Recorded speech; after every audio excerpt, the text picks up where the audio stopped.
Hi friends, it's Optimist Amita, professional motivational speaker. एक बार की बात है, जर्मनी के शहर बाली में फिलिप्स अपने बेटे रोजर के साथ रहता था। फिलिप्स एक बैंक मैनेजर था और बहुत ही समझदार आदमी था। उसके क्लाइंट उससे बहुत खुश रहते थे। वह हर समय हर किसी को बहुत सही सलाह देता था। वो हर छोटी छोटी प्रॉब्लम को बहुत ही ध्यान से देखता और उन्हें सॉल्व करता। जहां फिलिप्स एक तरफ इतना सूझवान था, दूसरी तरफ उसका बेटा रोजर एक लापरवाह किस्म का बच्चा था। रोजर ना तो अपनी पढ़ाई पर प्रॉपर ध्यान देता था और ना ही किसी गेम पर। रोजर का 7वीं क्लास का रिजल्ट आने वाला था। फिलिप्स जानता था कि रोजर बहुत अच्छी रैंकिंग नहीं लेगा, क्योंकि रोजर ने अपनी पढ़ाई को बहुत ही लापरवाही से लिया था। जबकि फिलिप उसको कंसल्टेशन से पढ़ने के लिए और काम करने के लिए कहता था। रोजर फिलिप्स द्वारा बताए गए स्कूल के कामों को करता, लेकिन कई छोटी छोटी और ज़रूरी चीज़ों को इग्नोर कर देता। अगर हम दूसरी भाषा में कहें तो वो क्वांटिटी तो पूरी कर देता, लेकिन क्वालिटी में ज़ीरो हो जाता। फिलिप्स रोजर से बहुत परेशान था और वो रोजर से बहुत प्यार भी करता था। 31 मार्च का दिन था और रोजर का 7वीं कक्षा का रिजल्ट आना था। रोजर अपने रिजल्ट के लिए बहुत ही बेपरवाह था, लेकिन फिलिप्स को उसके रिजल्ट की चिंता हो रही थी। आखिरकार रिजल्ट आ गया और रोजर फेल हो गया।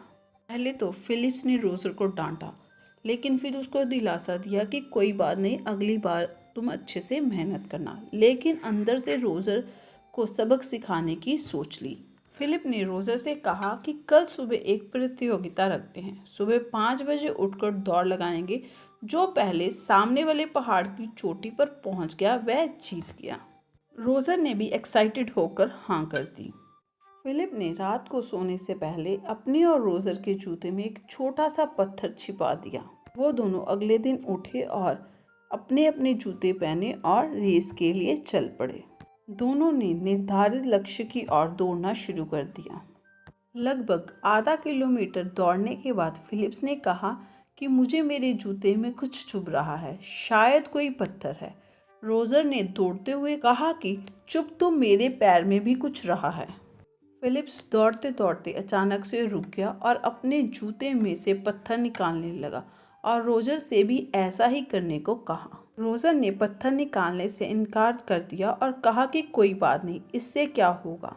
फिलिप्स पत्थर निकालने के बाद फिर से दौड़ने लगा। रोजर दौड़ में फिलिप्स से आगे निकल चुका था। फिलिप्स ने भी तेजी से दौड़ना शुरू कर दिया। रोजर काफी आगे था। रोजर लगभग अपने लक्ष्य तक पहुंचने ही वाला था, लेकिन अचानक लड़खड़ाने लगा और उसके पैर में से जोर जोर से दर्द निकलने लगा। रोजर ने दौड़ने की कोशिश की, लेकिन वो दौड़ नहीं पाया और गिर गया। फिलिप्स रोजर से आगे निकल चुका था। फिलिप्स ने पीछे मुड़कर रोजर को देखा तो रोजर दर्द से चिल्ला रहा था। फिलिप्स वापस गया और रोजर का जूता उतार दिया। रोजर के पैर पर चोट लग चुकी थी और उसके पैर से खून निकल रहा था। पत्थर निकालते हुए फिलिप्स ने रोजर से कहा कि बेटा, अगर तुम ये पत्थर पहले ही निकाल लेते तो तुम प्रतियोगिता भी जीत जाते और तुम्हें चोट भी नहीं लगती। फिलिप्स ने रोजर से कहा कि बेटा, लाइफ में भी ऐसा ही होता है। हम छोटी छोटी प्रॉब्लम्स को इग्नोर कर देते हैं, लेकिन ये छोटी छोटी प्रॉब्लम ही आगे चलकर हमें बड़ी मुश्किल में डाल देती हैं। अगर हम छोटी छोटी प्रॉब्लम्स को इग्नोर ना करें तो हम बड़े नुकसान से बच सकते हैं। जब तुम लाइफ में छोटी छोटी प्रॉब्लम्स को इग्नोर नहीं करते तो आपकी लाइफ आसान हो जाती है। यह बात रोजर के दिल को छू गई और उसने खूब मेहनत करना शुरू कर दिया। वह छोटी छोटी प्रॉब्लम्स को इग्नोर नहीं करता, एक समझदार व्यक्तित्व का मालिक बनना शुरू हो गया। यह सब कुछ देखकर फिलिप्स बहुत खुश था। फ्रेंड्स, यही थी आज की स्टोरी, जिससे हमें पता चलता है कि हमें अपनी लाइफ की छोटी सी प्रॉब्लम को भी इग्नोर नहीं करना चाहिए। आपको ये स्टोरी कैसी लगी कमेंट सेक्शन में कमेंट करके बताइए।